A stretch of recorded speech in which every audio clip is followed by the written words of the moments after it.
Hello my dear students of class 10. Today we will going to discuss the chapter 19, that is agro based industries. So in this chapter we will discuss about the two industries that is agro based are sugar and the textile industries. So now students, let's begin. So here is first written that the industries which use the agricultural product as their basic raw material called as agro-based industries. So what do you mean by agro-based industries? The industries that use the agricultural product as their raw material. That industries are known as agro-based industries. Now, such industries include sugar, textile. In the textile, there are the cotton, jute, silk, wool, etc. The vegetable oil, food processing, etc. They are mostly consumer good industries. So here we see that these goods that are produced in the agro-based industries are mostly the consumer good industries. So in this chapter we will study about the sugar industry and the cotton textile industry. So here firstly we have to discuss about the sugar industries. So India is the homeland of sugarcane, and the art of making sugar from the sugarcane is known as since ancient times. So we know that India is the second largest producer in the world, and the art of making sugar from the sugarcane is known to us from the ancient times. Now at present it is the second largest agro-based industry in India after the cotton textile industry. So here we see that cotton textile industry is the first agro-based industries, and the second one is the sugar based, that is sugarcane industries. Now, in this part, India is the second largest producer of sugarcane, as we say before, only after Brazil. So, Brazil is first, and then comes India. And India is also the second producer of the sugar in the world, and only after Cuba. So, Cuba is the first, and then comes India in the producing of sugar. So after this, if Gur and Khansar is also included, then India became the largest producer. Now we have to describe the growth and development, how the growth and development of sugar industry takes place. So here we see in the ancient time only Gur and Khansari were made, but the modern sugar industry was set up during the colonial period by the Dutch businessman Bihar in 1840. But it was a failure. So, the first successful attempt to develop the sugar industry was made by the British in 1903 in Uttar Pradesh and Bihar.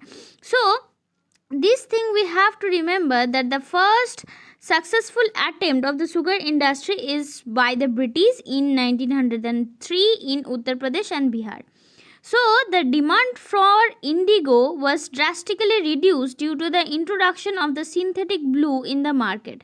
So, we know that the British are forced the Indian farmer to grow the indigos in their land, but due to the reduction of the interest or demand for the introduction of the synthetic blue in the market, this led to the cultivation of the sugarcane by the indigo planters.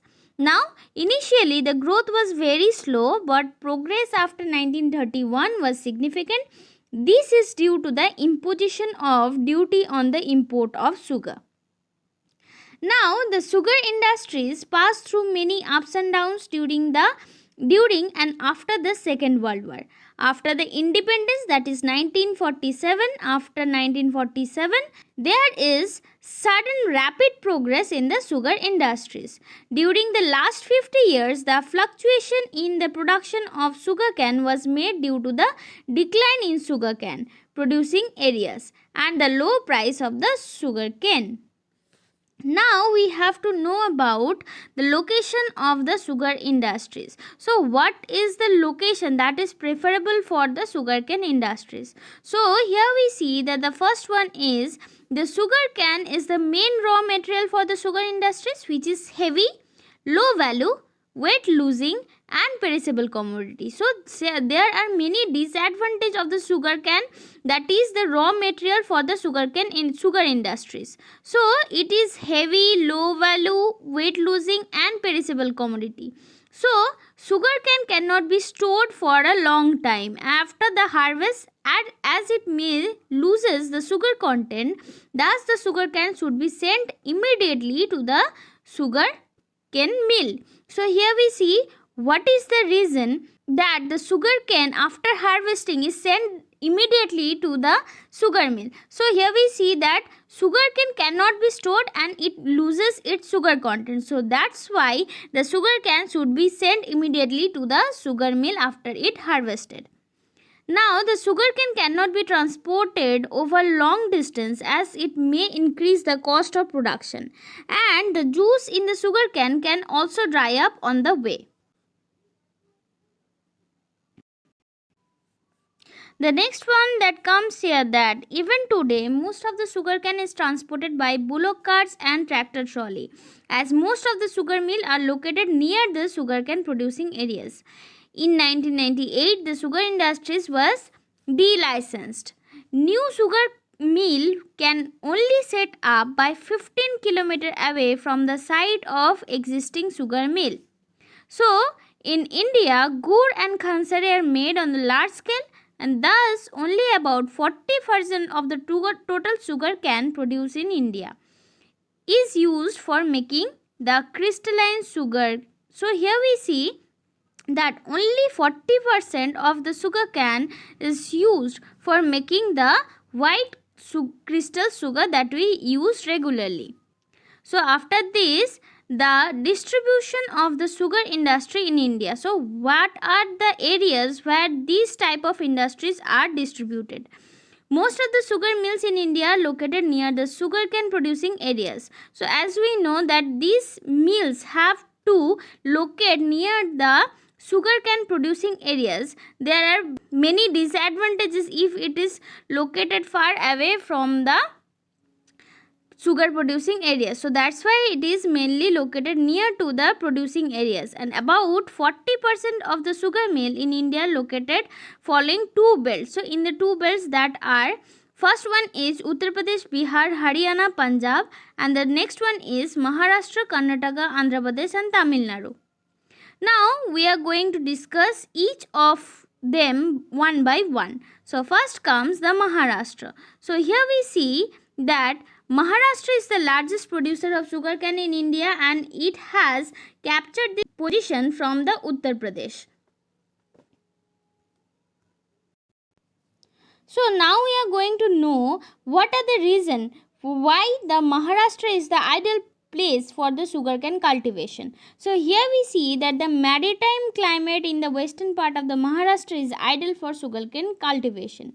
The large production of the sugarcane, higher rate of recovery, longer crushing and this crushing season, and some factor which have helped the state to achieve this status. So here we see that what is the reason why the Maharashtra became an ideal place. So here the climate is preferable, large production of the sugarcane is happening, high rate of recovery and longer crushing season is occurring here. So these are the reasons why Maharashtra is ideal for cultivation of sugar. Now this state has about 25% of the sugar mill and produce about 35% of the total sugar of India. Most of the sugar mills are present in Ahmednagar, Kolhapur, Solhapur, Satara, Pune, Nasik district. Now here comes the Uttar Pradesh, that Uttar Pradesh has more sugar mill than in Maharashtra, but it is the second largest producer of the sugar in India. The Ganga Yamuna Doab in the west and the Terai region in the east have the maximum concentration of the sugar mill.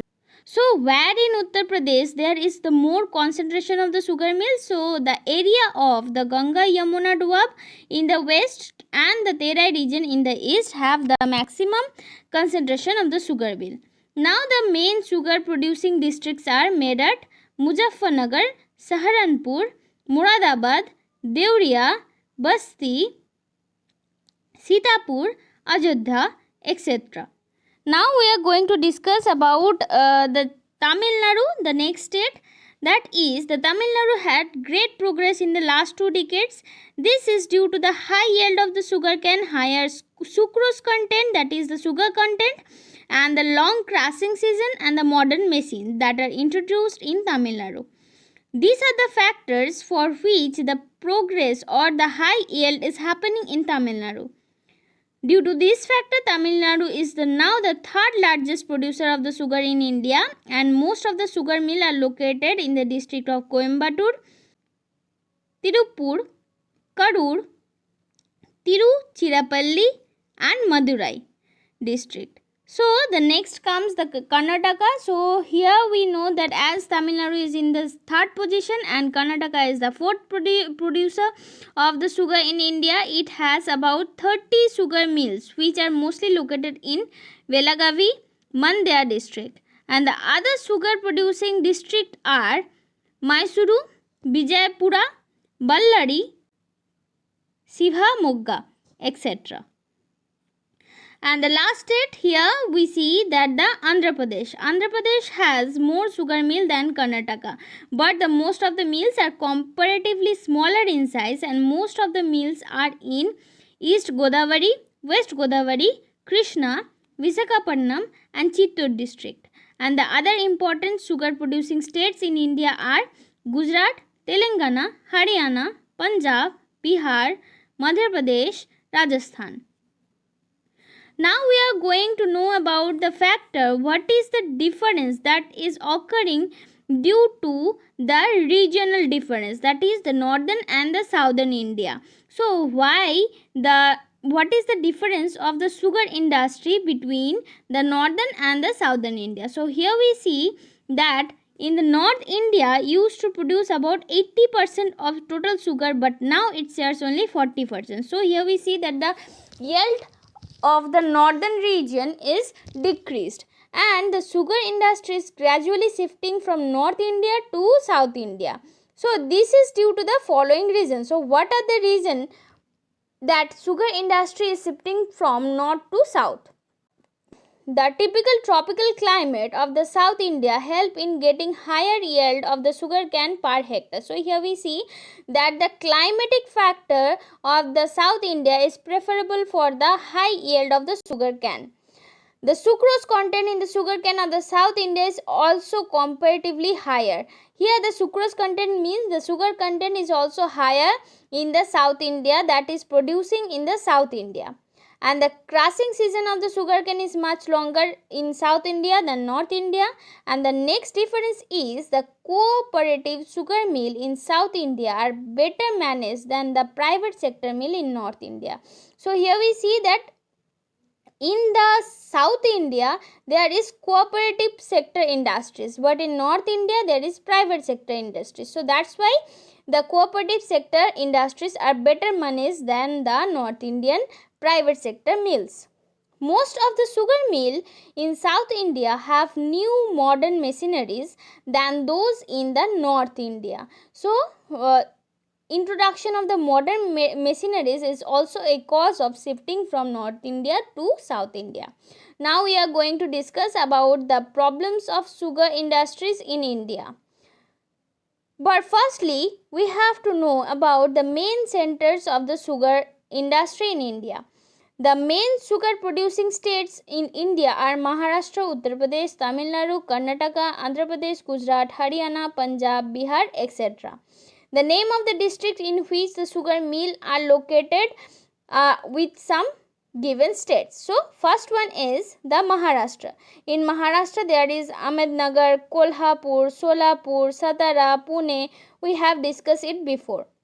The next one is Uttar Pradesh, Meerut, Muzaffar, Saharanpur, Moradabad, Deoria, Basti, etc. Now the Tamil Nadu is Coimbatore, Tiruchirappalli, Vellore, Ramanathapuram, Tirupur. And in Karnataka is Vijayapura, Ballari, Shivamogga, Mandya. Andhra Pradesh, East Godavari, West Godavari, Visakhapatnam, Krishna, etc. So Here we discuss shortly about the main center of the sugar industries with its state and the districts. Now we are going to discuss about the problems of the sugar industries in India. The sugar industries in India is facing many serious problems. We must find suitable solution to save the sugar industries of India. So some problems are as under. So first we discuss it one by one. So first comes the low yield of sugarcane. The yield of sugarcane in India is only 74 tons per hectare, which is low compared to Java, Mauritius, Peru, Hawaii, Colombia, etc. Even within the country, it is higher in the southern than in the northern part. As we know, discuss it before, that in the southern area there is many preferable condition for the growing of the sugar industries than the North India. The effort should be made to introduce the high yield and the early maturing variety of sugarcane, the forest resistance variety of sugarcane, the sugarcane with high sucrose content, and by controlling the disease which are harmful to the sugarcane. So these are to be introduced to get the higher yield of sugarcane. Now the second problem is short crushing season. So as we know before that in the North India there are the sugar canes that have the short crushing season. So the sugarcane industries has a seasonal characteristics, and the crushing season is about 4 to 7 months in a year. The mill and the worker remains idle for 5 to 8 months in a year, which create financial problem for the sugar mill. Now here comes the fluctuating production trend. So sugarcane as a crop has to compete with many food, and the cash crop means the commercial crops. Thus the amount of the land available for sugarcane cultivated is not fixed. This affect the supply of sugarcane to the mills. So the next one we can see here that the low rate of the sugar recovery. The average recovery of the sugar from the sugar cane is less than 10%. This is very low when compared to the other sugar producing countries such as Java, Hawaii, Australia, where it is about 14 to 16%. So here we see that the sugar recovery is very low in India. So that's why this is also a problem for the sugar industries. Now the competition with gur and khansari in India, about 50% of the total sugar cane is used for making gur and khansari. This causes shortage of sugar cane for the mills. Some farmers have their own gur and khansari making units. So for that reason they are competing with the gur and khansari and the sugar industries. Now the high cost of production. The cost of sugar production in India is one of the highest in the world. This is due to the high cost of sugar cane, uneconomic process of production, old and inefficient technology, and the heavy taxes imposed by the government. So here we see there are many factors for the high cost of production. So those are the highest cost of sugarcane, that is the raw material, uneconomic process of the production, that is it is very costly, and the old and inefficient technology, and heavy taxes that is imposed by the government. Now the next problem that comes here are the small and uneconomic size of the mill. Most of the sugar mills in India are small, and their sugar crushing capacity is about 1000 to 1500 tons per day. Thus, most of the mills are running into losses. The next one, that is the old and obsolete machinery. Most of the sugar mill in the Uttar Pradesh, Bihar are more than 50-year old. So here we see that the machineries that is used today in the sugar industries, they are very old, that is near about 50 years, and have old and outdated machines. Due to the less profit, these mills are not able to adopt the latest technology for sugar industries. Now the regional imbalance in the distribution. Half of the sugar mill are in Uttar Pradesh and Maharashtra, and they produce about 60% of the sugar. This is less growth in other states due to the heavy concentration in the two states.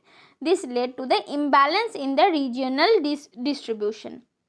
Now, the two problems that are the policy of dual pricing and the low per capita consumption. So, firstly we see here the policy of the dual pricing. What do you mean by dual pricing? The policy government are based on the dual pricing discourage the mill owner to make further investment in the improvement. The margin of the profit should be increased to encourage the modernization. So here we see that a dual pricing is happening in the policy of the government. That is the government taking the higher prices, but it is given to the lower price to the farmers or the producers. The margin of the profit should be increased to encourage the modernization, that is introduction of the modern facilities or the modern technologies. Now the low per capita consumption, the per capita annual consumption of the sugar in India is only about 16 kgs, whereas it is about 50 kgs in USA and UK and 70 kgs in Australia and Cuba. This result in the low market demand and thus low sale of sugar. So after knowing all the problems that are related to the sugar industries, now we are going to know about the trade that is related to the sugar industries. So under the dual price system of the government for the internal trade, every sugar mill has to sell about 40% of its production to the government at lower price.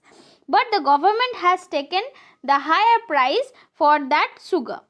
The government sells this sugar through the public distribution system and the rest of the sugar is sold in the open market at a much higher price. So, this is the dual system as we know before, and a small amount of sugar is also exported to USA, UK, Russia, Malaysia and Iran. So here we see that the exporting countries of the sugar in the sugar industries or the sugar is the USA, UK, Russia, Malaysia and Iran. Now lastly, we have to discuss here about the byproduct of the sugar industries. So, in India, the cost of sugar from the sugar cane is very high.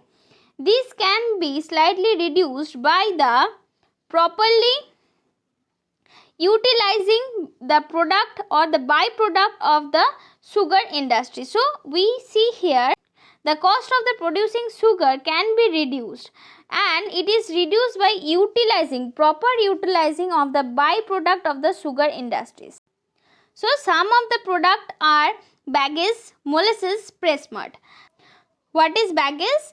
And the residues that left after crushing of the sugar cane is called bagasse. So which can be used in making pulp, paper, insulating board, plastic, etc. if they are properly used. Now the molasses can be used in the making of alcohol, and this can be further used in making DDT, rayon, polythene, synthetic rubber, plastic, toilet articles, etc. Molasses can also be used in as a cattle feed. Now the last one is the press mud. Press mud can use for extracting wax, carbon paper and the shoelaces. So here we see that these three, if they are mainly properly utilized, then this byproduct can reduce the cost of sugar producing in the sugar industries. So now here after the sugar industry, now we are going to discuss another agro-based industries, that is textile industry. So let's see. The term textile means woven fabric. It is a broad term which includes the cloth made from cotton, jute, silk, wool, synthetic fiber. Nowadays, a variety of materials are used for making clothes. So, the materials of the plant origin. So, here we see that these are the categories that are divided from its origin. So, firstly comes the material of the plant origin. So, plant origin means the cotton, jute, flax and the hemp. And the next one is the material of animal origin, that are wool and silk. And the next one is the materials of chemical origin. Chemical origin means the rayon, nylon and polyester. So in India, clothes was made from the cotton about 5000 years ago. Marco Polo in 13th century AD and the Tavernier in 17th century AD has described the excellence and perfection achieved by the Indian weavers. The change from the handmade textile to the machine-made textile occurred the first in England and then spread to other part of the world. So here we see that the change from the handmade textile to the machine-made textile is occurred first in England. Now we are going to discuss about the first textile industry, that is cotton textile. India is one of the largest producer of the cotton textile in the world, and India's cotton textile industries face steep competition from the modern British textile industry. So here we see that many Indian cotton textile industries are also, till date, it is traditional industries, and the British textile industry are all developed and machine made industry, and thus it faced a steep competition with it. As a result, the British cotton goods that were cheap and of fine texture flooded the Indian market. After this, we are going to know about how the cotton textile industry's growth and development takes place. So first here we see that the first modern cotton textile mill in India was set up in 1880 at Ghusuri near Kolkata. And the first successful modern cotton textile mill was set up in Mumbai in 1854 by the local Parsi family. So this we have to remember that the first successful modern cotton textile mill is set up in Mumbai in 1854 by the local Parsi family. This encouraged the Parsi, Bhatia and Gujarati entrepreneur to invest in the cotton textile industry. After this, in 1858, the cotton textile mill was set up in the areas near the cotton growing belt and the market. First in Ahmedabad, then in Kanpur, Nagpur and Solapur. So here we see that the industry that is set up near the cotton growing belt is first on the Ahmedabad, then on Kanpur, Nagpur and Solapur. The cotton textile industry suffered a serious setback in 1947 when most of the long staple cotton producing region went to Pakistan and most of the cotton mills remained in India. This created a serious shortage of raw materials. So, when the partition is happening in 1947, many of the producing areas went to Pakistan side and the cotton mills are remain in the Indian side. So, this created a shortage in the raw material, and later on the shortage was made up by the import and by increasing the production of the cotton within the countries. The cotton textile industries has made tremendous progress in the last 50 years. At present, it is the largest organized modern industry of India. Now we are going to discuss about the location of the cotton textile industry. Which location is preferable? Which location is preferable of the cotton textile industries? Although the cotton textile mills are located is more near than 80 towns and the cities in India, but most of them are in Maharashtra, Gujarat, Uttar Pradesh, Tamil Nadu, etc.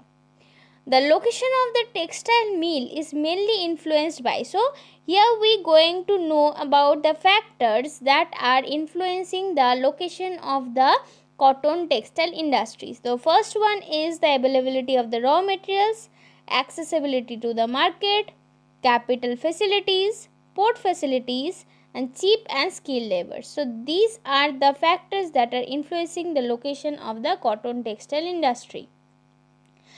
So, the importance of the raw cotton is evident from the factor of about 80% of the cotton textile mill are located near the cotton growing belt. So, we previously know that the importance of the cotton is raw cotton is evident from the factor. So, how we know that the raw cotton is important? That 80% of the cotton textile mill are located near the cotton growing belt. So the cotton is pure raw material, and that is does not lose much of its weight and in the processing of the textile making. So we know that the cotton is not reduced after processing.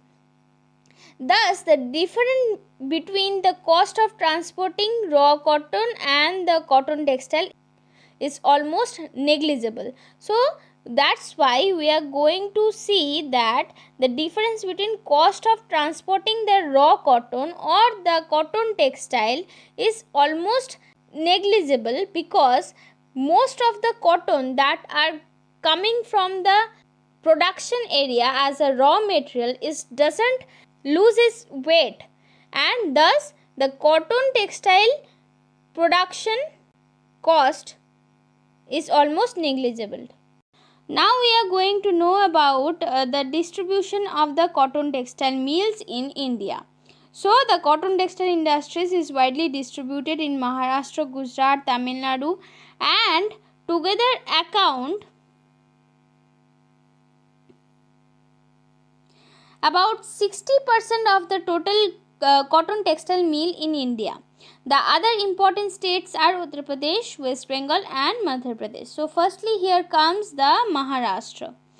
Maharashtra excels all states in development of the cotton textile industry. Mumbai is one of the largest textiles. So this one we have to remember that Mumbai is the main center of the largest cotton textile mill in Maharashtra. And this is rightly called as Cotton Police of India. The following factors favored the development of the cotton textile industry in and around Mumbai are: first one, here we see that the humid climate is useful because the thread does not break so frequently. So here we see that in this type of climate, that is humid climate, the thread that is made from the raw cotton does not break frequently. The port facilities help in the import of the long staple cotton and machineries as well as the export of the finished good. So here the port facilities is also favorable condition for the development of the cotton textile industry in Maharashtra. So the next other factors that are hydroelectricity, that is a cheap source of power, and it located near the cotton producing belt, so that's why it is mainly favorable for the development of the textile industries. The cheap labor that is almost needed for this type of industries is readily available here, and the cities is well connected for that. The finished clothes and the raw transporting of the raw cotton is easily available with the efficient network.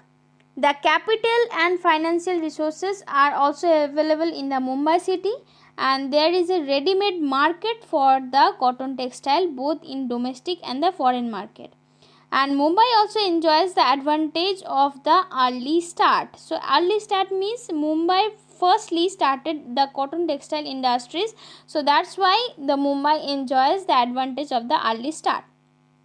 Apart from Mumbai, the other important cities or the centers are Solapur, Kolhapur, Satara, Nagpur, Wardha, Aurangabad, Pune, Jalgaon. So the next or the second largest producer of the cotton textile industry is Gujarat, and in Gujarat, Ahmedabad is the most important center. It is also the second largest center after Mumbai in India and is also called as Manchester of India. So now we are going to know about the factors that are favorable for the development of the cotton textile industries in Ahmedabad and surrounding areas. So they are, firstly here we see that it is very close to the cotton producing belt.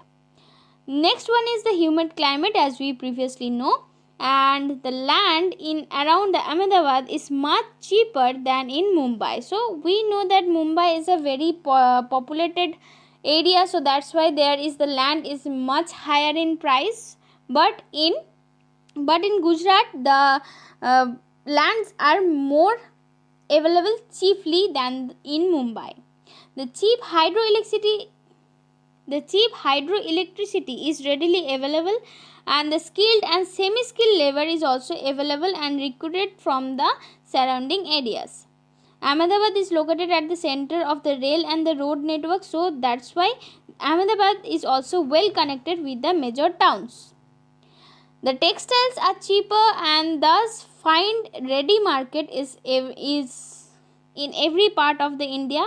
Most of the cotton textile mills are smaller in size, but they produces cotton of finer quality. So here we see that the cotton textile mills are smaller, but they are producing a finer quality. That gives the position to Gujarat, that is the second largest center of after the Mumbai. Next comes the Tamil Nadu. Tamil Nadu has the largest number of cotton textile mill in South India, and the state in the largest producer of the mill made cotton yarn and the third largest producer of mill made cloth.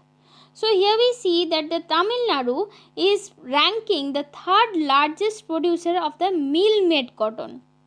The Coimbatore is the most important center. So in Tamil Nadu, Coimbatore is the most important center, and it is also known as the Manchester of South India.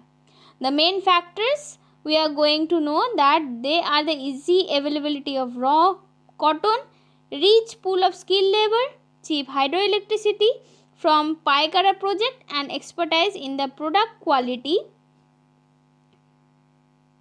textile goods. Now the other important centers of the Tamil Nadu are Chennai, Madurai, Salem, Tirunelveli, Thothukudi, Virudunagar, Perambur. Now after this comes the Uttar Pradesh, and here we see that Uttar Pradesh is about 50 cotton textile mills, and most of them are the western part of the state. Kanpur was mainly the important center of Uttar Pradesh, which is also known as the Manchester of Uttar Pradesh, and the state that enjoy a large home market, cheap skilled labor, excellent transport network, easy availability of the raw cotton, and these are the factors that are helping or favoring in the development of the cotton textile industries. Now the other centers that are growing in the Uttar Pradesh are Moradabad, Etawah, Varanasi, Agra, Bareilly, Aligarh, Saharanpur, Rampur, Lucknow, Mirzapur, Meerut, Hathras, Ghaziabad.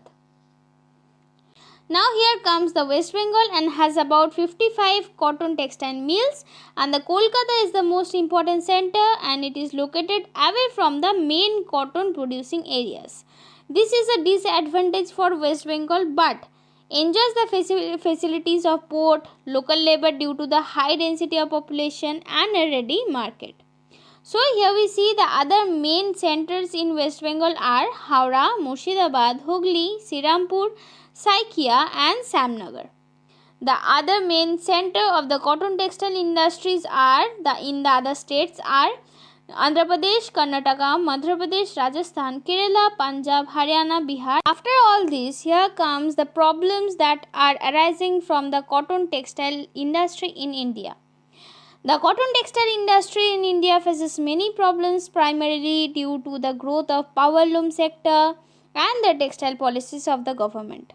So these are the two factors for which the cotton textile mill is facing many problems. Mainly primarily due to the growth of power loom and the textile policies of the government. As a result, many mills became uneconomic and were closed down. Some problems we are going to discuss here. That first one is India is a sort of cotton, particularly the long staple cotton.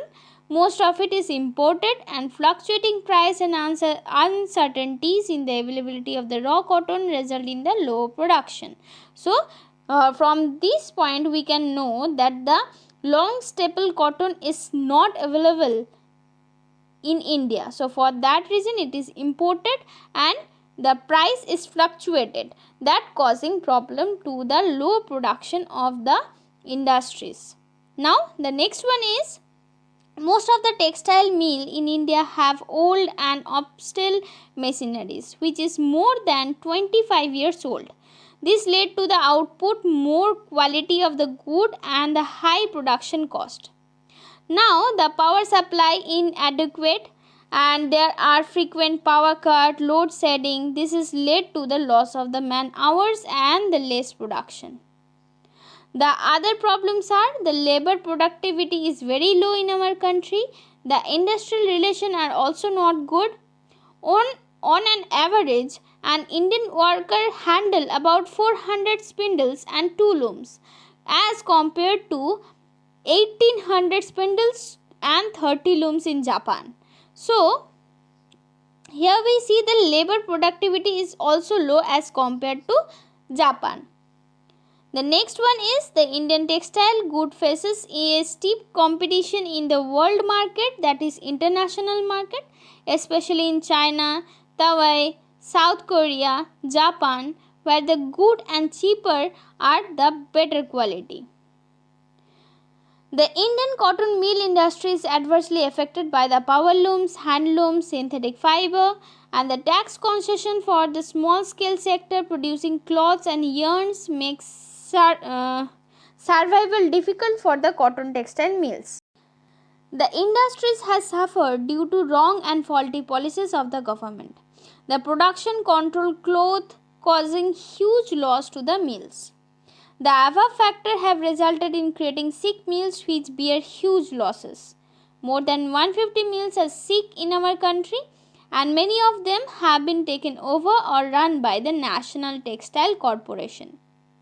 So, these are the problems of the cotton textile industries in India. But there is trade happening in the cotton textile industry, so we are going to know about it. India is the second largest exporter of the cotton textile in the world.